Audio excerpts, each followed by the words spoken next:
তীব্র তাপ প্রবাহ চলছে সারা দেশে। গরম বাড়তেছে ভাই, গরম বাড়তেছে। গরমে মানুষ এই যে পাখা কিনে নিয়ে যেতেছে। গরমের কারণে আপনার ঠান্ডা, জ্বর, কাশি, পাতলা পায়খানা এইগুলো অসুবিধা হচ্ছে। মাথা মনে করেন গরম হয়, জ্বর উঠে। 2005-এর থেকে গাড়ি চালাই, এত গরম জীবনে আমি পাইনি। আসলে তাপ প্রভাব কমার ওরকম কোনো সুখকর খবর আমরা দিতে পাচ্ছি না, যেটি গত 30 বছরের মধ্যে সর্বোচ্চ। তীব্র তাপদাহে সবচেয়ে বিপাকে নিম্ন আয়ের খেটে খাওয়া মানুষ। গরম পড়তেছে, যে তাপ ওদের, আমি এখন বাড়ি চলে যাচ্ছি। এই গরমের কারণে বাংলাদেশে হিট স্ট্রোক করে মারা গেলে গরমে গরম যাচ্ছে। চারিদিকে কেন এত গরম? গরমের কারণে বন্ধ করে দেওয়া স্কুল কলেজ। বাংলাদেশের এই গরম কেন শেষ হবে না? এই গরমে কি বাংলাদেশের মানুষ বাঁচতে পারবে? গরম কিভাবে দূর করবে বাংলাদেশের মানুষ? তো এলিয়েন ভাই, আপনি তো দেখতে পেতেছেন আমাদের দেশে কি পরিমাণের গরম। এই গরমের কারণে বাংলাদেশের মানুষ কত কষ্ট সহ্য করতে হইতেছে। যারা ধনী, যাদের এসি কেনার সামর্থ্য আছে, তাদের তো কোনো সমস্যা নেই, তারা রুমের ভিতরে এসি লাগে আরামে শান্তিতে ঠান্ডায় ঘুমায়। কিন্তু যাদের এসি কেনার সামর্থ্য নেই, দরিদ্র, তারা কি করবে? তাদের তো এসি কেনার সামর্থ্য নেই, তাদের রুমে তো যেই পরিমাণের গরম, সারাদিন কষ্ট করে এই গরমের ভিতরে তারা একটু রুমের ভিতরে শান্তিতে ঘুমাইতে পারে না গরমের জন্য। তো এলিয়েন ভাই, আপনি আমাকে কিছু বলেন না, যেটা আমি বাংলাদেশের মানুষের জন্য একটু সাহায্য করতে পারি, তাদেরকে গরম থেকে উদ্ধার করতে পারি। দাঁড়াও, আমি তোমার জন্য একটা কিছু করতেছি। তাহলে শোনো, আমি তোমাকে 5টি ট্রিক সম্পর্কে বলতেছি। ট্রিকটি তুমি নিয়ে বাংলাদেশের মানুষের বলবে যেন বাংলাদেশের মানুষের ট্রিকগুলো ব্যবহার করে বা অবলম্বন করে। এই ট্রিকগুলো ব্যবহার করলে কিন্তু তাদের রুম অনেকটা ঠান্ডা হয়ে যাবে। মানে তোমার যারা এসি ব্যবহার করে রুম ঠান্ডা করে, তাদের মতো দরিদ্র মানুষেরা এসি ছাড়া রুম ঠান্ডা করতে পারবে। তো এই ট্রিকগুলো আমি তোমাকে বলছি, তুমি বাংলাদেশের মানুষকে বলে দিও। Hello guys, it's me Fardasan, welcome to a new video. তোমরা তো দেখতেই পাইতেছো বাংলাদেশে এই কয়েকদিন যাবত যেই পরিমাণের গরম চলতেছে, বাংলাদেশের তাপমাত্রা যে হাই, এই তাপমাত্রা রুমে থাকা মানুষের পক্ষে চলতেছে একদমই অসম্ভব। সো গাইস, আজকের ভিডিওতে আমি তোমার সাথে এমন 5টি ট্রিক শেয়ার করব, যেগুলো ব্যবহার করলে তোমাদের রুম হয়ে যাবে একদমই শীতল। গাইস, ধরো তোমাদের রুমে এসি নাই, তোমাদের রুমে অনেক গরম। তো যদি তুমি আমার এই 5টি ট্রিক্স ব্যবহার করো, তাহলে তোমাদের রুম কি হয়ে যাবে একদমই এসি ব্যবহার করলে যেমন ঠান্ডা হয়ে যেত, ঠিক সেই রকম। আপনারা তো দেখতেই পেলেন, আমি বাংলাদেশের গরমের কারণে গিয়েছি এলিয়েনের দেশে। আর এলিয়েনের দেশে যাওয়ার পর এলিয়েন আমাকে কি বলছে? এলিয়েন আমাকে 5টি ট্রিক সম্পর্কে বলেছে, যে ট্রিক গুলো ব্যবহার করে নাকি বাংলাদেশের মানুষের রুমে আর লাগবে না গরম। মানে যার যার ঘরে এসি নাই, তার তার ঘরে কিভাবে ঘর ঠান্ডা করে রাখতে হবে তার সম্পর্কে এলিয়েন আমাকে 5টি ট্রিক দিয়েছে, যে ট্রিকটি আপনাদেরকে বলতে বলেছে। তো চলুন এখন আমি আপনাদেরকে সেই ট্রিক গুলো বলি, যে ট্রিক গুলো ব্যবহার করলে আপনাদের রুম হয়ে যাবে একদমই ঠান্ডা, লাগবে না এসি। সো চলো গাইস, প্রথমে আমরা ট্রিপস নাম্বার 1টা দেখে আসি। সো গাইস, প্রথম ট্রিকটি করার জন্য তোমাদের প্রয়োজন হবে একটি কাপড়ের। তো আমি এখানে একটি কাপড় নিয়ে নিয়েছি, তোমরা একটি বড় কাপড় নিয়ে নিবে। আর প্রয়োজন হবে গাইস তোমাদের 1 বালতি পানির। ঠান্ডা পানি নিলে অনেকটা ভালো হয়। তো আমি এখানে 1 বালতি পানি নিয়ে নিয়েছি। এখন আমি এই পানির ভিতরে আমার এই কাপড়টা ভিজিয়ে নিতেছি। তোমরা ঠিক এভাবে তোমাদের বালতির পানির ভিতর কাপড়টা ভিজিয়ে নেবে। গাইস, কিছুক্ষণ ভিজিয়ে নেওয়ার পর কিছুটা পানি কাপড় থেকে ছেঁকে নিবে, যেন আশেপাশে পানি ছিটকা বা পানি না পড়ে।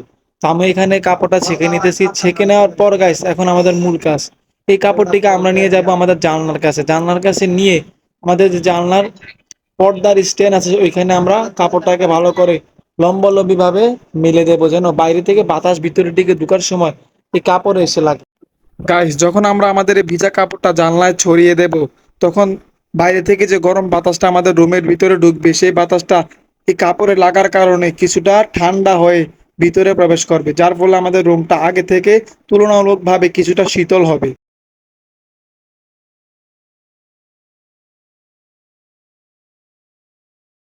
গাইস, এখন আমরা দেখি ট্রিপ নাম্বার 2। সো গাইস, এটা করার জন্য তোমাদের প্রথমে প্রয়োজন হবে 1 বালতি পানি। আমি এখানে 1 বালতি পানি নিয়ে নিয়েছি আমার বাথরুম থেকে। তো 1 বালতি পানি নেওয়ার পর গাইস, তোমরা যেই রুমে শোবে বা যেই রুমটা শীতল করতে চাও, সেই রুমের ভিতরে নিয়ে যাবে সেই বালতিটা গাইস আমাদের মাথার উপর যে ফ্যানটা আছে, সেই ফ্যানটা বরাবর রাখবে। আমি এখানে আমার বালতিটা আমার ফ্যান যে এখানে আছে, ফ্যানের ঠিক নিচ বরাবর রাখছি। রাখার পর গাইস, এখন আমাদেরকে কি করতে হবে? কিছু পরিমাণের আইস বা ঠান্ডা পানির বোতল নিয়ে আসতে হবে বালতিটাতে দেওয়ার জন্য। তো গাইস, এখানে আমি ঠান্ডা পানির বোতল দিয়ে দিতেছি বালতিতে। তোমরা চাইলে আইস বা অন্যান্য ঠান্ডা জাতীয় কিছু দিতে পারো, যেটা আমাদের পানিটাকে ঠান্ডা করবে। সো গাইস, এতে কি হবে? ফ্যানের বাতাসটা যখন বালতির উপরে এসে পড়বে, তখন যে বালতির পানিটা আছে এখান থেকে কিছুটা পরিমাণের জলীয় বাষ্প উপরের দিকে উঠবে, এতে করে পুরো রুমের দিকে ছড়িয়ে যাবে। তো গাইস এখন দেখবো আমার ট্রিপ নাম্বার 3। সো গাইস এটা করার জন্য তোমাদের প্রয়োজন হবে একটি ঠান্ডা পানির বোতল। তো এখানে আমি ফ্রিজে 1 থেকে 1.5 ঘন্টা যাবত একটি ঠান্ডা পানির বোতল রেখেছি। সো গাইস আমি এখানে 1 ঘন্টা যাবত একটা পানির বোতল ফ্রিজে রেখেছিলাম ঠান্ডা হওয়ার জন্য। তো গাইস এটাকে নিয়ে আমাদেরকে চলে যেতে হবে আমাদের বেডরুমে। গাইস বেডরুমে আসার পর আমাদের শোয়ার কিছুক্ষণ আগে ঠিক আমি যেভাবে পানির বোতলটা দিয়ে পুরো চাদরে একটা প্রলেপ দিতেছি ঠান্ডা বোতলটা দিয়ে, ঠিক তোমরাও ঠিক এইভাবে এই বোতল দিয়ে একটা প্রলেপ দিয়ে দিবে পুরো বিছানাতে। গাইস সারাদিনের গরমের কারণে আমাদের বিছানা যে তাপটা তৈরি হয়ে থাকে বোতলে, এই ঠান্ডা পানির বোতলের প্রলেপ দেওয়ার পর ফলে সেই গরমের তাপের ভাবটা চলে যাবে। তো এখন দেখি চলো আমরা ট্রিপ নাম্বার 4।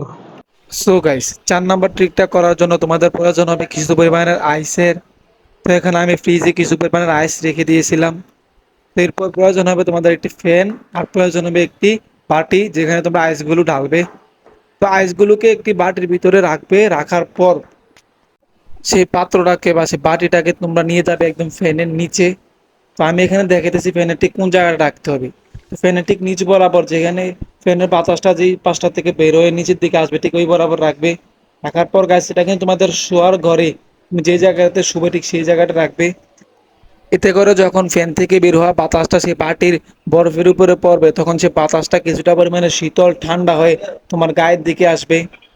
গাইস এই ট্রিকটা কাদের জন্য? যারা প্রথম 4টা ট্রিক্স ব্যবহার করেও তোমাদের রুম ঠান্ডা করতে পারতেছে না বা ঠান্ডা করার পরও তোমাদের গায়ে গরম লাগতেছে। তো এই ট্রিকটা তাদের জন্য যাদের বেশি গরম লাগে। তো চলো এখন আমরা এই 5 নাম্বার ট্রিক্সটা দেখে আসি। সো গাইস আমাদের লাস্ট ট্রিকটা করার জন্য তোমাদের প্রয়োজন হবে দুটো বোতলের। তোমরা দুটো প্লাস্টিকের বোতল নিয়ে নিবে। আমি এখানে দুটো প্লাস্টিকের বোতল নিয়ে নিয়েছি। আর লাগবে তোমাদের একটি ফ্যান। তো এটা গাইস আমরা ফ্যানের সাথেই করবো। তো গাইস আমাদেরকে প্রথমে একটি বোতল নিয়ে এসে বোতলটা চারদিক দিয়ে গোল গোল গোল গোল ছিদ্র করে নিতে হবে। তো আমি এখানে করে দেখাচ্ছি না, তোমাদেরকে বলতেছি। 2টা বোতলে গোল গোল করে ছিদ্র করে নিতে হবে।